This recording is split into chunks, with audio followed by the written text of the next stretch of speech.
Kaya ngayon mga kababayan, nangungulit na si Amy Marcos. Nasaan na niya yung articles of impeachment kasi hindi pa tinatransmit ng House. Kasi sabi ng House, may mga inaayos pa na mga documents para sa pag-transmit. Pero tingin ko nakatunog din mga kababayan, siyempre yung Kongreso. Kasi 'di ba, nung Monday, sinabayan mga kababayan yung plenary voting sa Congress ng kodita sa Senado. Biglang lumitaw si Bato de la Rosa. Kaya lang malamang hindi na siya dyan makalabas. O di ba? Ma-deliver siya mga kababayan. So yan ang sacrifice ni Bato. Lumitaw siya to save Sara Duterte sa pamamagitan ng pagkodita sa Senado. Pero madi-deliver siya mga kababayan sa The Hague.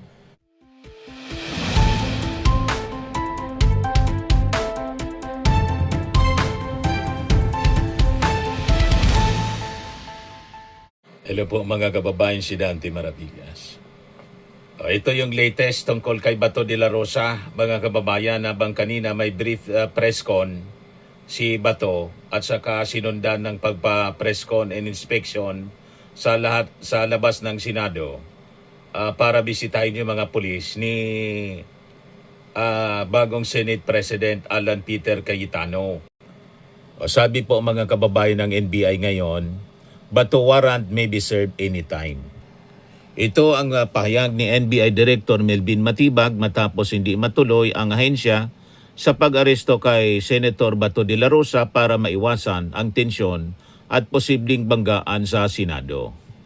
Nagpupulong na ang DOJ at iba pang ahensya para sa susunod na hakbang. So, tama yung ating analysis. Hindi ito patatagalin, mga kababayan. Baka mamaya gawin na po yung pag-aresto. Kasi habang pinapatagal ito, baka magkagulo sa labas. Kanina po may veiled destabilization threat si Bato de la Rosa. Nananawagan na po sa kanyang mga kasama sa PMA, mga sundalo at sa mga pulis na isupport siya. At kumanta pa siya ng hymns ng PMA. Bato appeals for support from fellow PMA alumni, armed forces amid ICC case. Sings PMA hymn. At malinaw mga kababayan, kahit mag-deny si Alan Peter Cayetano, ang intensyon ng paglitaw ni Bato ay inamin naman po ni Bato para mag-change ng leadership kasi forthwith si Tito Sen, sila malamang matulad sa dati at mag-motion to dismiss. Ito ngayon ang sinasabi, mga kababayan, ni Atty. Makalintal. Makalintal warns Senate majority may kill BP Sara impeachment case early. Election lawyer Romulo Makalintal on Wednesday said the bigger concern surrounding the impeachment case against Vice President Sara Duterte is no longer the convening of the Senate as an impeachment court, but the possibility that the case could be dismissed outright through procedural motions. Makalintal said concerns have already been raised by legal experts, professor, and the Catholic Bishops' Conference of the Philippines over whether the Senate would immediately convene as required once the articles of impeachment are transmitted by the House of Representatives. However, he said newly installed Senate President Alan Peter Cayetano is unlikely to delay the process by noting that such inaction could trigger constitutional challenge and public backlash. The real issue niya we must monitor is not whether the trial begins but how it might be resolved. According to the veteran lawyer, Duterte's legal team may eventually file a motion to dismiss or motion to quash the articles of impeachment once the Vice President is formally summoned by the impeachment court. Makalintal noted that while the Senate rules on impeachment trials do not expressly provide for such motions, they also do not prohibit them. Makalintal warned that such a motion would only require a simple majority vote or at least 13 senators to prosper, the same number that back the present leadership. Kaya ngayon mga kababayan, nangungulit na si Amy Marcos. Nasaan na niya yung articles of impeachment kasi hindi pa tinatransmit ng House. Kasi sabi ng House, may mga inaayos pa na mga documents para sa pag-transmit. Pero tingin ko nakatunog din mga kababayan, siyempre yung Kongreso. Kasi 'di ba, nung Monday, sinabayan mga kababayan yung plenary voting sa Congress ng kodita sa Senado. Biglang lumitaw si Bato de la Rosa. Kaya lang malamang hindi na siya diyan makalabas. O di ba? Ma-deliver siya mga kababayan. So yan ang sacrifice ni Bato. Lumitaw siya to save Sara Duterte sa pamamagitan ng pagkudita sa Senado. Pero ma-deliver siya mga kababayan sa dahig. Nagkabudulan, nagkaunsihan sa Senado. Nang sabi, si Loren Ligarda sana yung possible na pumalit kay Tito Sen, biglang dinagit mga kababayan ni Alan Peter Cayetano. May pagkatoso yung magkapatidin. Ngayon, naglabas ng statement mga kababayan si Amy Marcos, salatado masyado, na nagmamadali, nangungulit na sa Congress, i-transmit na niya ninyo. Para siguro, maka-motion to dismiss agad, mantang nandyan pa si Bato. Abang hindi pa na-deliver si Bato, mga kababayan. Official statement, Senator Amy Marcos on the delay of the transmittal of the articles of impeachment from Congress. The excuse that the House is still reproducing voluminous documents is flimsy, unacceptable and difficult to take seriously. The House has dozens, if not hundreds of personnel at its disposal, backed by full administrative, legal records, printing and information technology support. In fact, last year, the House was able to transmit the articles of impeachment to the Senate on the same day they were approved. It cannot now pretend that paperwork has suddenly become an insurmountable obstacle. This delay appears less like an administrative concern and more like a political maneuver to control the timing of the Senate proceedings. Siyempre, kasi biglang nag-change ng leadership, di hinold muna ng Congress. Alangan man hindi gumawa ng diskarte yung Congress. Nang intention ninyo is to dismiss, tulad ng sinasabi ni Attorney Makalintal. Nakalata, sinabayan ninyo ng kudita? Di ba malinaw? Di ngayon. Malamang magkaroon uli, manipis kasi ang majority ng Senado. At anytime, pwedeng makabalik si Tito Sen bilang Senate President pag mga kababayan na-deliver si Bato. O di ba? Kaya atat kayo na dapat i-transmit na. Ano kayo, siniswerte? Siyempre, nag-iisip din yung mga taga-kongreso. Hindi man yan mga bobo. Alam nila, kahit nag-deny si Alan Peter Cayetano na walang relasyon sa impeachment, inamin ni Bato na may relasyon sa butuan talaga. Kaya lumitaw siya. Bakit? Save Sara Duterte. Ayan o. Yung statement niya ni Amy Marcos, kala ninyo, hindi alata.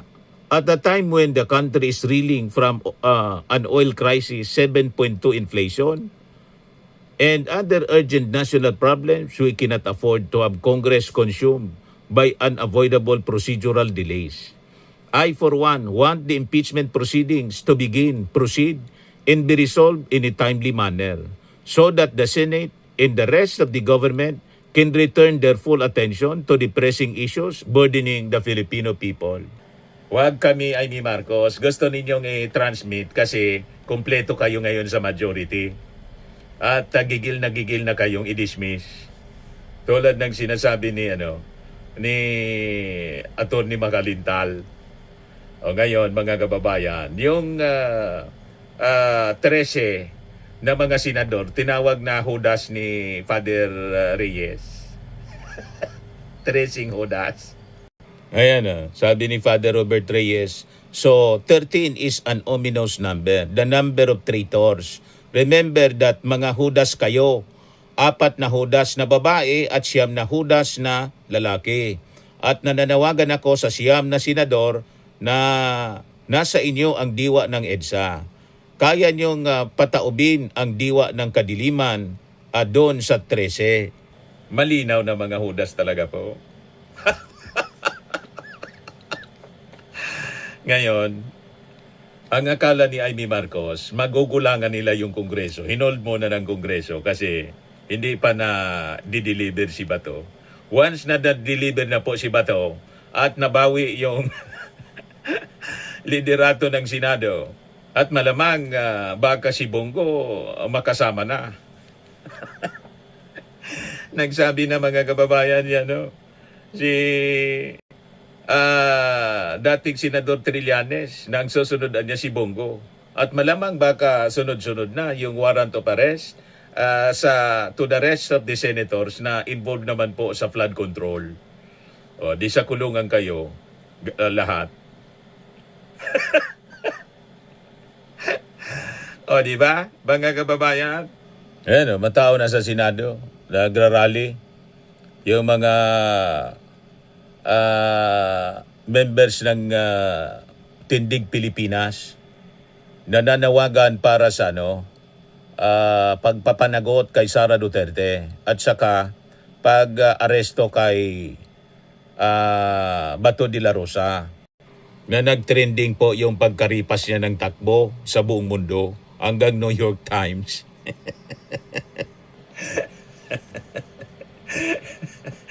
Trending, nag-17 million yung nanood. You see, pero it's just a matter of time. Anytime mga kababayan, pwede nang aristuhin si Bato de la Rosa. Ayan, wag na ninyong patagalin. So, malinaw mga kababayan, yung change of leadership is intended to rescue Sara Duterte. I-shield mga kababayan si Sara Duterte sa impeachment trial. Yan yung purpose ng kudita sa Senado. Hindi po siya simpleng internal reorganization. Napakalinaw yun, mga kababayan.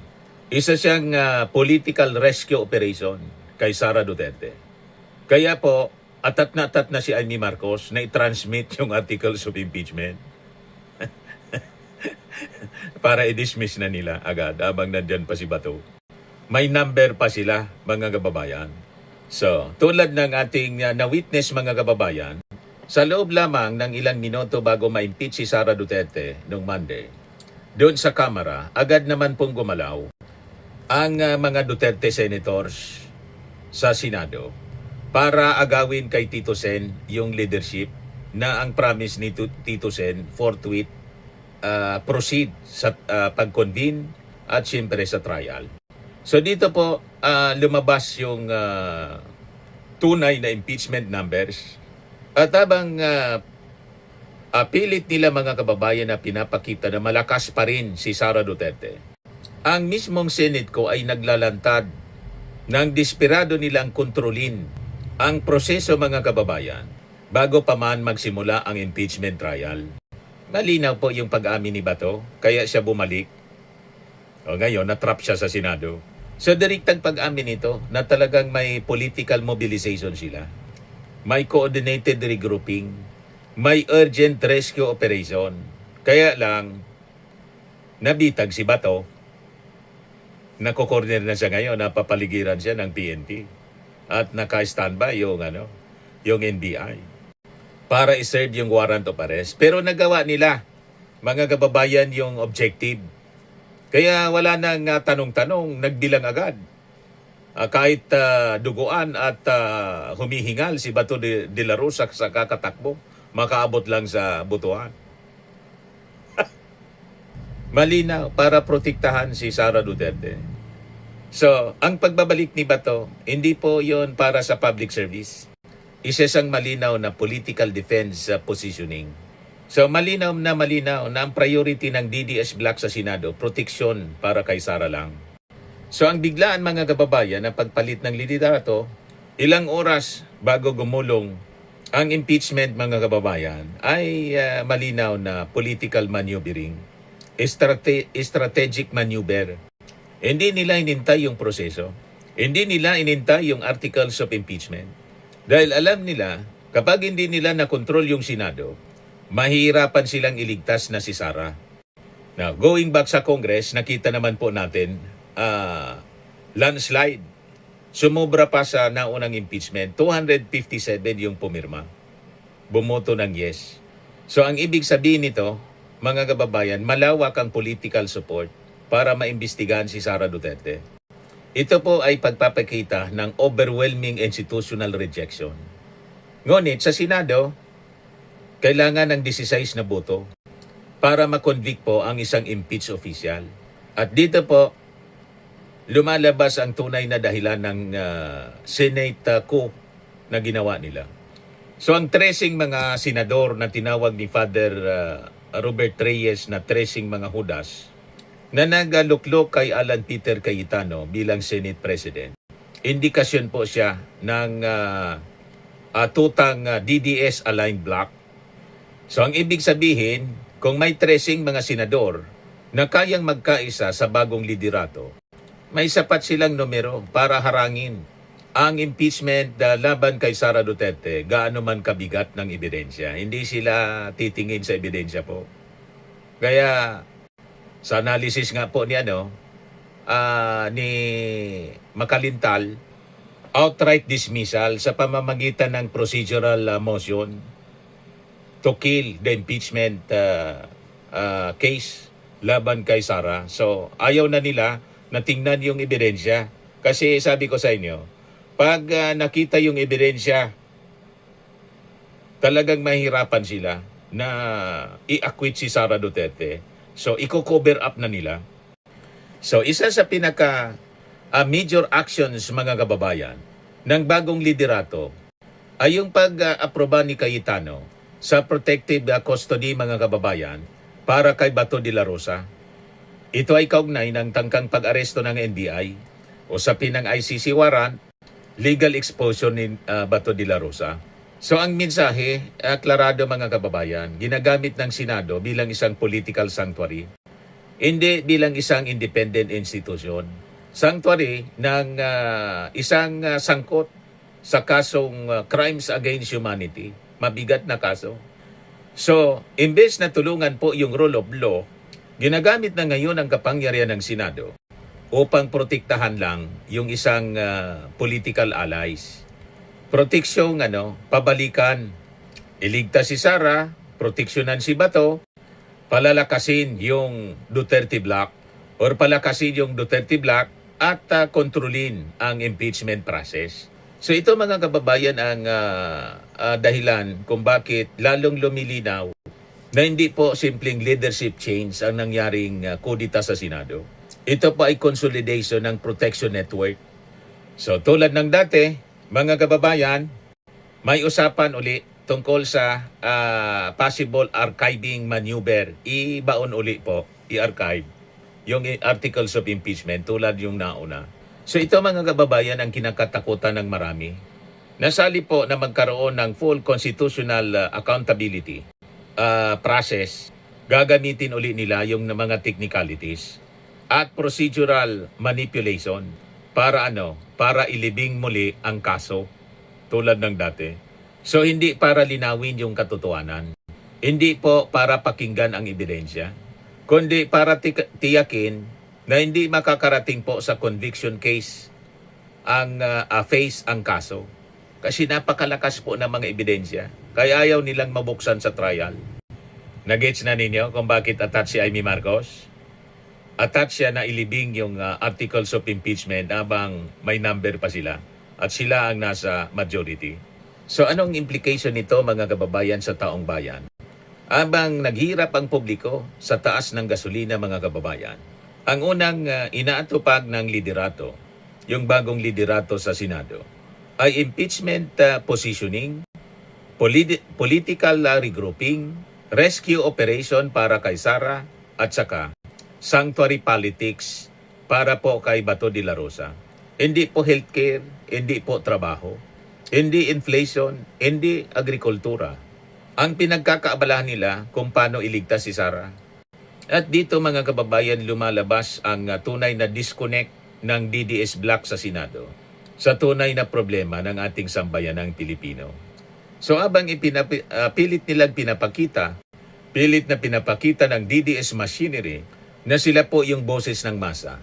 Ang totoo niyan, mas na inuuna nila na proteksyonan yung political dynasty kaysa po public accountability. So ang Senate ko ang nagtanggal ng maskara nila. So malinaw ang motibo ng Senate ko mga kababayan. Ito ay isang power preservation, impeachment obstruction, institutional capture, saka political survival operation. So iyon po mga kababayan ang malinaw. Kaya lumalakas ngayon ang panawagan na hindi po dapat gawing personal shield ni Sara Duterte yung Senado. Kaya may mga rallies ngayon sa harap ng Senado. So ironically mga kababayan, ang mismong nangyaring Senate coup ang nagpatunay na takot silang humarap talaga sa impeachment process. Dahil kung kumpiyansa sila na walang kaso si Sara Duterte, bakit kailangan nilang kontrolin agad ang Senado? Bakit kailangan nilang magpalit ng liderato? Bakit kailangan nilang magbuo ng solid block? Bakit kailangan may sanctuary politics? Bakit kailangan may archiving maneuver na naman? Ano po yung sagot sa mga tanong na to? Dahil alam nila po na kapag umandar ng maayos yung constitutional process, malalantad po ang tunay na bigat ng mga aligasyon. So ang nakikita ngayon mga kababayan ng publiko malinaw, hindi po Senado para sa mamamayang Pilipino, kundi Senado para sa proteksyon ng mga kaalyado. Tulad ni Sara, tulad ni Bato, na ginawang bahay na hotel niya ang Senado ngayon. Kaya ito mga sinasabi ni Alan Peter na Cayetano na forthwith pa rin. Forthwith niya, there won't be delays. You judge us on our action. Malamang forthwith dismissal or archive.